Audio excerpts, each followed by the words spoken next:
जब गुंबद खजरा को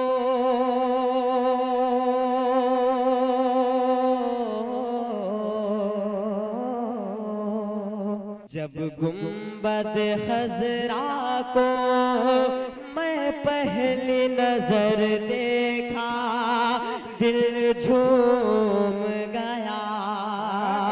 सदर साहब मौलाना हजरत जहांगीर आलम साहब, मंच पर उपस्थित सभी उलमा इकराम और मदरसा इस्लामिया रशीदा के बहुत प्यारी बेटियां और सभी बच्चे, हाजरीन जलसा,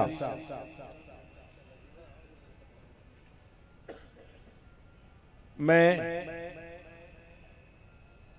दुनिया के मालिक को सबसे पहले अल्लाह किसने कहा, यहां से अपनी बात शुरू कर रहा हूं।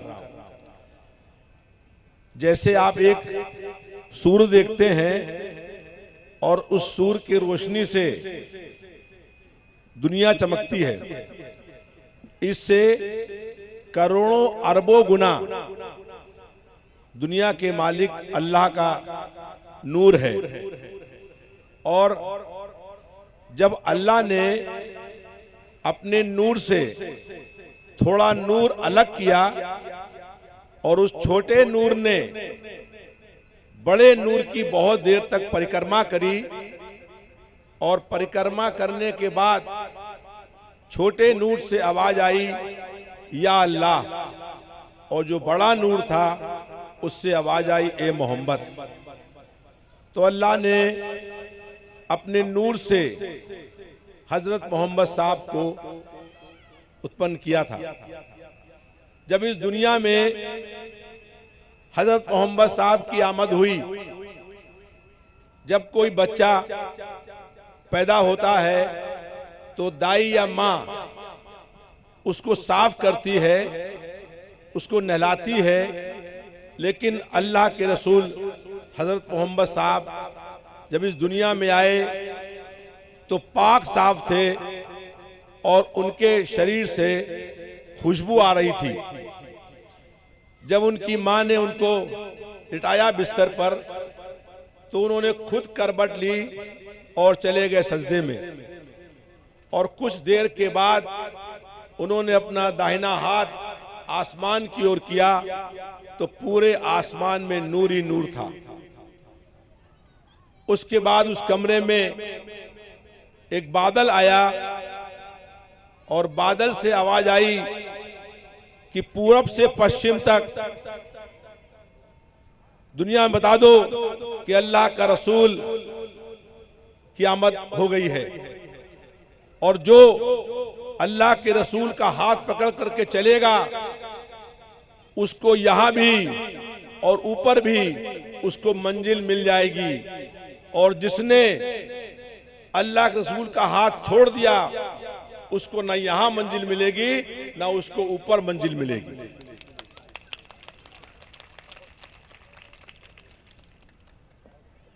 इस दुनिया में कमोबेश 1,24,000 पैगंबर आए, नबी आए, रसूल आए, लेकिन जो मर्तबा हजरत मोहम्मद साहब का था है वो आज तक किसी और का नहीं हुआ। कोई भी पैगंबर, नबी, रसूल इस फर्श से अर्श पर बात करने के लिए अल्लाह के पास नहीं गए। अल्लाह के रसूल हजरत मोहम्मद साहब इस फर्श से अर्श पर बात करने के लिए अल्लाह के पास गए, और जब वो इस फर्श से अर्श पर अल्लाह के पास बात करने गए और जब तक फर्श पर लौट के नहीं आए तब तक पूरी दुनिया ठहर गई। अगर कोई पानी का गिलास से पानी निकल रहा था तो पानी वहीं रुक गया, और जब अल्लाह के रसूल धरती पर फिर आ गए तब वो पानी गिलास में गिरा। और अल्लाह के रसूल ने बताया कि अल्लाह ने कहा है, जब वो अल्लाह के पास गए तो अल्लाह ने उनसे कहा कि 365 दिन रोजे होंगे और 50 नमाजें होंगी। धीमे धीमे करके अल्लाह के रसूल साहब ने रोजे और नमाजें कम कराई, तब 30 रोजे और 5 नमाजें हुई। अभी रमजान का महीना आने वाला है, 2-4 दिन के बाद 11 तारीख 12 तारीख से जो नमाज पढ़ते हैं, रोजे रखते हैं, ये किसी मौलाना का नहीं, नबी का भी नहीं, ये खुद अल्लाह का हुक्म है।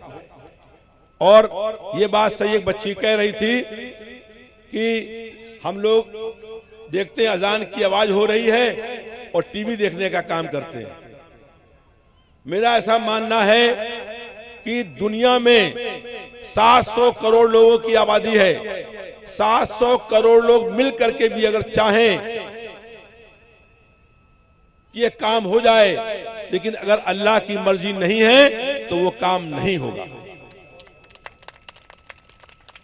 और अगर 700 करोड़ लोग चाहे मिलकर के ये काम हो जाए और अल्लाह की मर्जी नहीं है तो वो काम नहीं होगा। और 700 करोड़ लोग चाहे कि ये काम नहीं हो और अगर अल्लाह की मर्जी है तो वो काम हो जाएगा।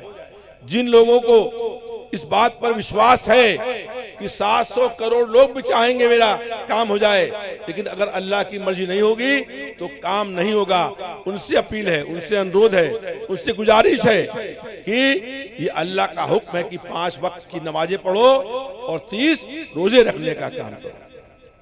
बहुत से लोग ये समझते हैं, खास तौर से हिंदू लोग, कि हजरत मोहम्मद साहब सिर्फ मुसलमानों के हैं।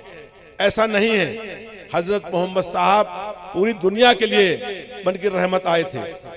और उन्होंने जब ये कहा कि आपका पड़ोसी अगर भूखा है और आपने खाना खा लिया तो आपकी नमाज और रोजे कबूल नहीं होंगे, ये नहीं कहा कि पड़ोसी हिंदू है कि मुसलमान है।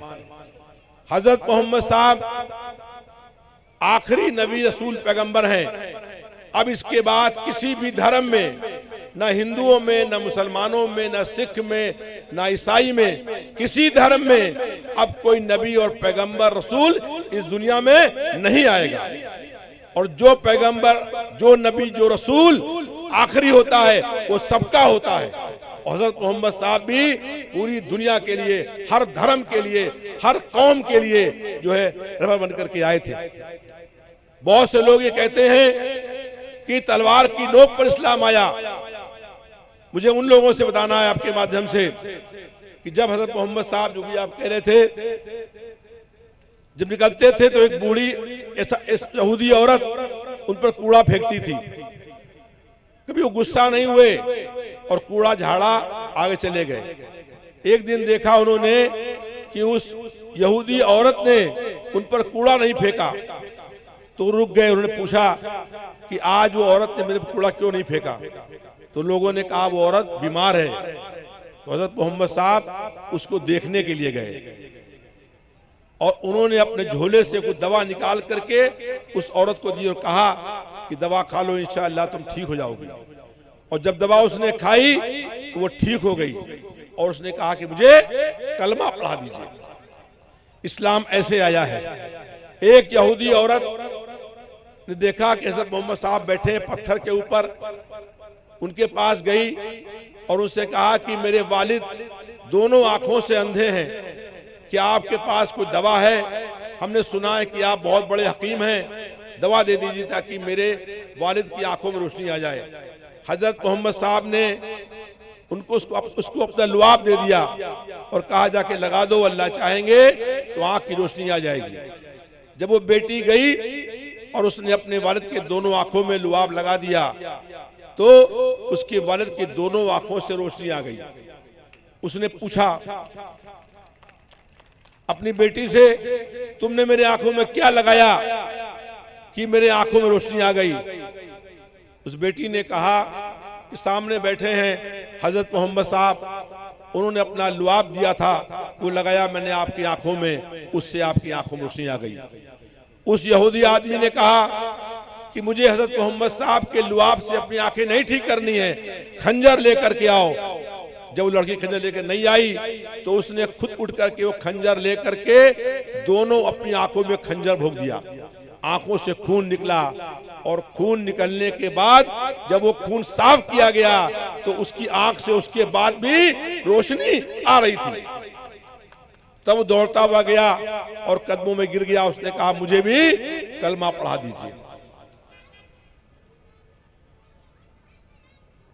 ऐसे बहुत से वाकये हैं, बहुत से लोगों को और बोलना है। मैं एक बात कह करके, एक बार अल्लाह के रसूल हजरत मोहम्मद साहब अपने घर में गए और अपनी पत्नी हजरत आयशा से कहा कि तुम मुझसे आज कुछ भी मांगो मैं तुमको दूंगा। वो समझ नहीं पाई कि मैं क्या मांगूं। वो अपने वालिद के पास गई और वालिद से कहा कि आज अल्लाह के रसूल बहुत खुश हैं और मुझसे कह रहे हैं कुछ मांगो तो तुमको वो दूंगा, मैं उनसे क्या मांगूं। उनके वालिद ने कहा सैयद साहब ने कि जाकर के उनसे पूछो कि जब वो फर्श से अर्श पर बात करने के लिए अल्लाह के पास गए थे तो सबसे पहले अल्लाह ने उनसे क्या कहा था जो आज तक राज है। उनकी पत्नी गई और कहा कि मुझे बताइए कि जब आप फर्श से अर्श पर बात करने अल्लाह के पास गए थे तो सबसे पहले अल्लाह ने आपसे क्या कहा था जो आज तक राज है। हजरत मोहम्मद साहब ने कहा कि अब तो वो राज नहीं रहेगा। अल्लाह ने सबसे पहले कहा था कि जो दुनिया में मोहब्बत का पैगाम फैलाएगा, जो लोगों के दिलों को जोड़ने का काम करेगा, उसको जन्नत लाजिम है। और उसके बाद जब वो अपने वालिद के पास गई तो उनसे कहा कि उन्होंने कहा है कि जो मोहब्बत का पैगाम फैलाएगा, दिलों को जोड़ेगा, उसको जन्नत लाजिम है। तो उनके वालिद साहब रोने लगे। कहने लगे आप रो क्यों रहे हैं? कहने लगे इसका मतलब है कि जो नफरत फैलाएगा उसको जहन्नम भी लाजिम है। तो जो लोग नफरत फैला रहे हैं उन्हें नफरत फैलाने दीजिए। हम लोगों को मोहब्बत का पैगाम फैलाना है, लोगों के दिलों को जोड़ने का काम करना है। यहां पर बहुत सारे मौलाना बैठे हुए हैं, अधिक बात कुछ नहीं कहनी है, बस इतना सा गुजारिश ये है कि जब हम सब लोग इस दुनिया से यहां से जाएं जहां पर अल्लाह के रसूल हजरत मोहम्मद साहब हम लोगों का इंतजार कर रहे हैं, हम लोग इस दुनिया में ऐसे कर्म करें, ऐसे काम करें कि यहाँ से हम लोग जाएं जहाँ पर रसूल हम लोगों का इंतजार कर रहे हैं। और जब शरीर से आखिरी सांस निकल रही हो, जब हम सब लोग हम इस दुनिया से रुखसत हो रहे हों, तो हमारी जवान पर होश हो और हमारी जबान पर नाम हो ला इलाहा इल्लल्लाह मोहम्मद रसूलुल्लाह। बहुत बहुत शुक्रिया।